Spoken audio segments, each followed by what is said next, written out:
Welcome to Functionally Speaking, the podcast where two clinicians share one brain cell and way too many opinions. I'm Laura, your mineral-obsessed dietitian who gets fired up about gut health, metabolism, and fertility, with enough sass to keep it interesting and enough nuance to keep it real. And I'm Danielle, a physician assistant obsessed with gut health, hormones, and calling out bullshit. We're here for the nuance, the hot takes, the facts your certification skipped over, and the occasional spiral into chaos. If you're a health coach, practitioner, or clinician who's slightly functional, just like our mitochondria in our recording process, you're in the right place. We're not here to sugarcoat the science or pretend there's one right way to do this work. We're doing it our way, unfiltered, slightly feral, and always with love for the humans we serve. Let's get into it.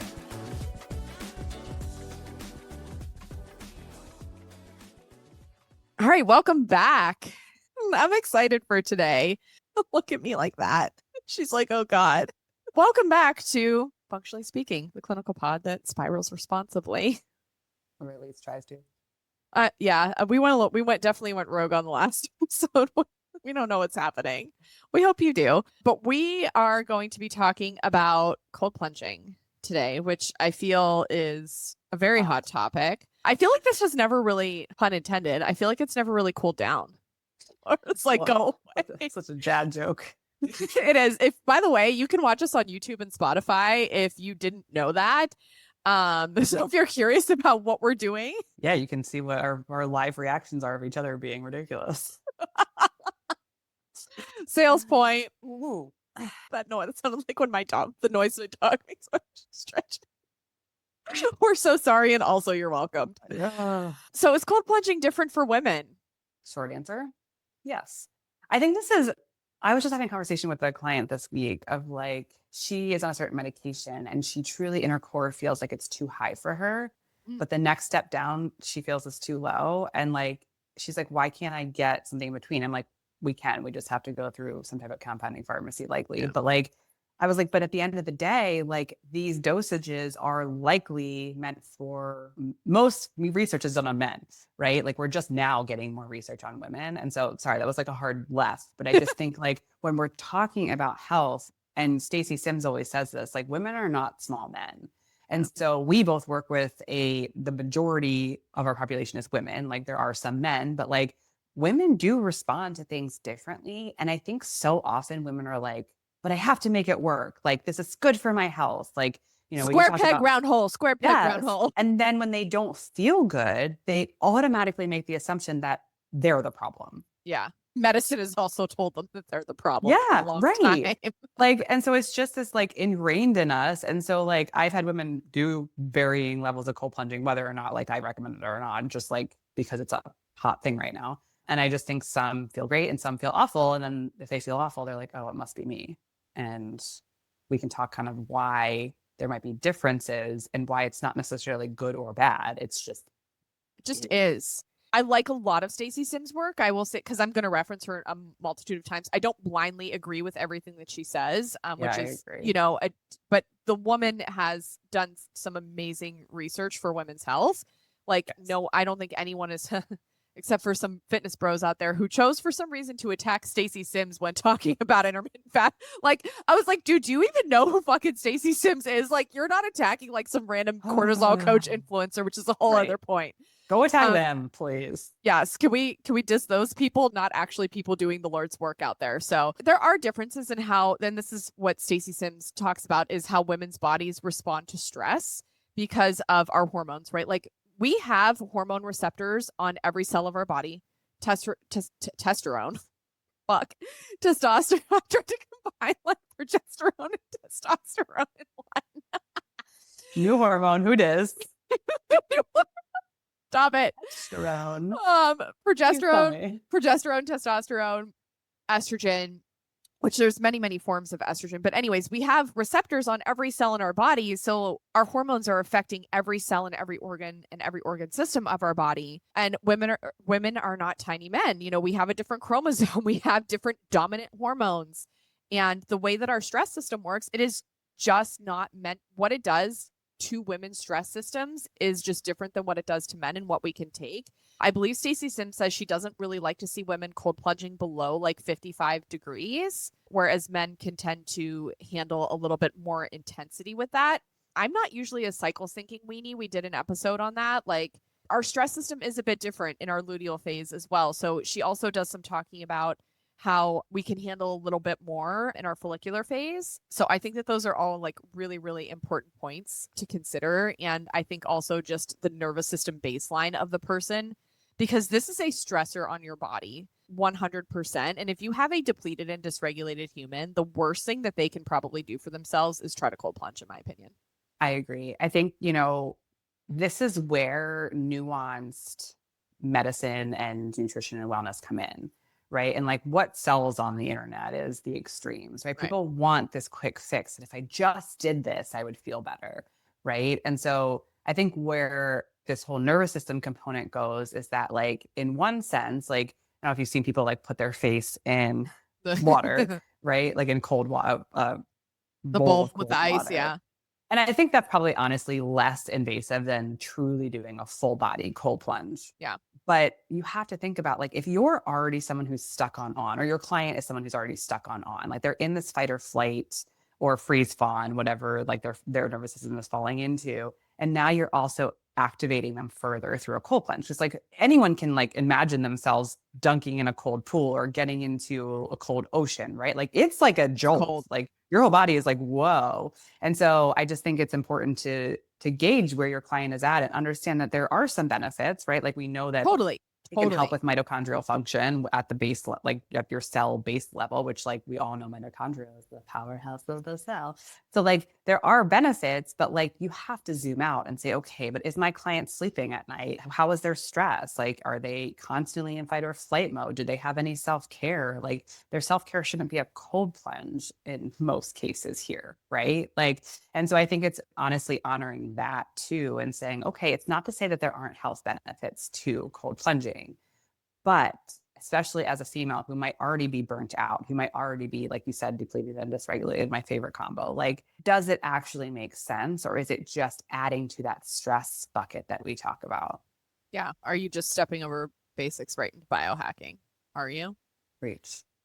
Yeah. So, I mean, for me, like I was noticing that I was not feeling good after cold plunging, but I was sitting in it way too long. Like full send Kepics went in for like 5 to 7 minutes instead of like 2. And I go somewhere and do this, so I don't have control over the temperature. So it is about 45 to 47 degrees. But I just do a smaller dose, and I don't care who looks at me and how long people are sitting in there. So I'll go and I'll do like 1 to 2 minutes. Like 2 minutes is kind of my max. And I get into I do the cold plunge sauna, or vice versa, actually, because they always say it's better to end on the cold. But I will also say, like, if I'm feeling really stressed, it's a no for me. It's not an all the time tool that I use. Can and I know share that blood sugar experience you had? Yeah, I'm wondering too if like the sensor was being impacted by the temperature some. But I'm wondering if I was still having some lows. Like it might, my blood sugar would spike, which is a normal response to a stressor, right? And I think sometimes we just don't think about stress in terms of like the sauna or cold plunge or exercise. And it's like, guys, all of that stuff is stressors on you and your client, and you need to think about that. I was actually talking exercise, right? Yeah. Like it's not that's exercise is bad. It's the context of the exercise. Even like after I got out of the cold plunge and the heat, like my blood sugar was still like so dysregulated throughout. It looked that way, at least on the CGM. And I'm assuming that the pattern was accurate. I don't know how accurate the numbers were, which is like a whole other conversation with that, right? But my pattern was very erratic, and I couldn't get it to kind of like settle down. And I could kind of, I'm pretty in tune with my body, and I'm like, something just like doesn't feel right. And then Marcus was like, yeah, like they throw Navy SEALs in that, and they make them move because at 15 minutes at that temperature, you become hypothermic. So like, what the fuck are you doing, Daniel? Like, I went full send. Like, listen, Laura calls me full send Kepics for a reason. I do. I very slowly have been titrating my magnesium though, so be proud of me for that. Wow, I am proud of you. Yeah, I don't know if you caught that voice memo this morning because there were like 50 between me and Janie. I've had one of those weeks where I'm like, I don't even know how. Give me the cliff notes. Yes, I need cliff notes. And I know there are some people out there who want to like really tout the recovery benefits, and their studies really show that actually it's not that great for recovery, and if anything, it kind of slows for men and women. I mean, and we're talking like the tiniest bit. So like if you were someone who like you feel great cold plunging after exercise, like listen to your body, but you are not really doing yourselves any actual favors for like muscle synthesis and recovery.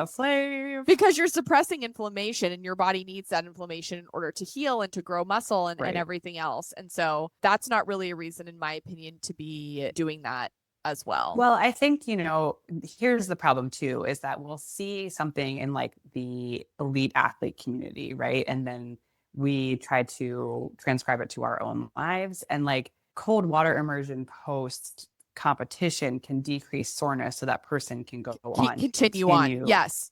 But yes. If that is your problem, I think that there is a bigger issue going on, right? Like why are you constantly sore, right? Either the programming is not right or the program isn't right for your season of life. You're not eating enough, not drinking enough, all the things that, we all promote. So I think that's a great point of just like, okay, it's, in the grand scheme of things, it's not what's going to move the needle for actual recovery, which I think sometimes people use these tools and tactics. And this made me think of people who use it to say like, oh, I use it in the morning to wake up, so I don't need caffeine. And it's like, once again, okay, it's not caffeine. And we could argue that it's a better option, right? Than like plugging caffeine. But at the end of the day, why are you not waking up with energy? Right. And I think that's the bigger Why is your cortisol awakening response broken? Yeah. And I think as clinicians, that's something we have to, when someone comes to you, you have to understand, zoom out, as I like to say, and like really look at the person and say, okay, do they feel good doing this because they're someone who's used to being stuck addicted to stress? Yes. That. Like, I think it's important to evaluate that. Or is it someone who has done all the foundations and they're just looking for like different ways to support their mitochondria and different ways to support their recovery? I don't think it's a bad thing. I just think it becomes this conversation of like, are they using it as a Band-Aid for something else that needs further support? Yeah. For women, we're just more sensitive to this stuff. Yeah. And Stacey Sims does say like sauna for women. Like so many women that I know are like, I just want to be in the heat. Not me in the summer. I just are in the heat. You live in the heat. If I just put a trash bag on, I have my own homemade sauna. Step outside. She sits patiently waiting on her phone for the next time Danielle gets an urge to do something weird. Yes. Can't wait for this. Homemade sauna. Can't wait for this video. Oh, don't threaten me with a good time. Anyway, where was I? Oh, lots of women I know are like, I just want the heat. I'd love to sit in the sauna. And I think that is something that a lot of women's bodies are telling them. And by disregarding that, it's that disconnection between like body and self and like what we actually feel and what we're craving, and to how that is actually the thing that like is probably better for you to support. Even they say sauna, even though it's stressful on the body, like in times of stress, it's just not the same as the cold. I mean, like, listen, I agree with that. As some, like, I live in the desert because I don't want to live in the cold. As much as I bitch and moan and complain, and I am the drama 1000% about the weather in the summer, I am. Listen, I own it. I 100% own it. It's fucking miserable. I would 1000% rather sweat my balls off than freeze them off. That's fair. Yeah. I mean, same, but I live where I live, so the horrors persist. Have you seen it? Have you had a rain-free weekend yet? No. Since November? I think we had one. I think July 4th weekend was the only weekend since November 15th or whatever. So, and I don't live in Seattle, but apparently I do. Any other takeaways for people? I mean, I would just say, listen to your body, for people who, for the clinicians, like assess where your client is at. Like if they're inquiring about these things, I wonder if we should like add this to our intake form too. Like, do you cold plunge yourself? Ooh, I feel adds to intake form. Yeah. I think Danielle and I add something to our intake form at least weekly. If not daily sometimes. Yeah. Are they coming to you asking about these things and like really assessing where that person is at and what their needs are? Like, do not let your clients step over the basics right into biohacking. We are going to be blue in the face from saying this, but it is so, so, so important. And I would even like, I send my clients resources from Stacey Sims and articles that I find. I share them in the collaborative often because I was really feeling like, man, like something just doesn't feel right with this for me. But I'll tell you what, like I do 60 to 120 seconds and I get in the sauna, like I do feel great. And I know that there are benefits for that. So teaching your clients how to. You're also doing the foundations and the basics. Yes. And I think that's the important message, right? Yes. Like you're not doing this and then not eating well and drinking alcohol all weekend, right? Like I think Yeah. that's part of the conversation. And I think that's the conversation to take with your client of like, let's take a 360 view here of like, does this fit into your current lifestyle? Does it even make sense? Or can we do other things that are going to move the needle so much more and not stress you out further? Yeah.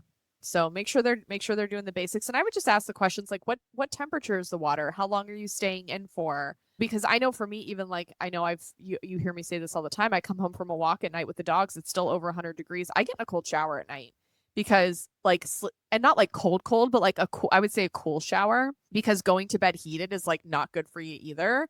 So, there's it's so nuanced, this discussion, but it is different for women. And if you are someone who really wants to butt heads on the women can do anything men can, okay, cool, but just because you can doesn't mean you should. Preach. And just because you can doesn't mean it's going to be good for you. Correct. So those are my final thoughts. Love it. Okay. Well, No notes. yeah, no notes. We're gonna end here. And as always, people, like, don't skip over the basics for biohacking. Bye.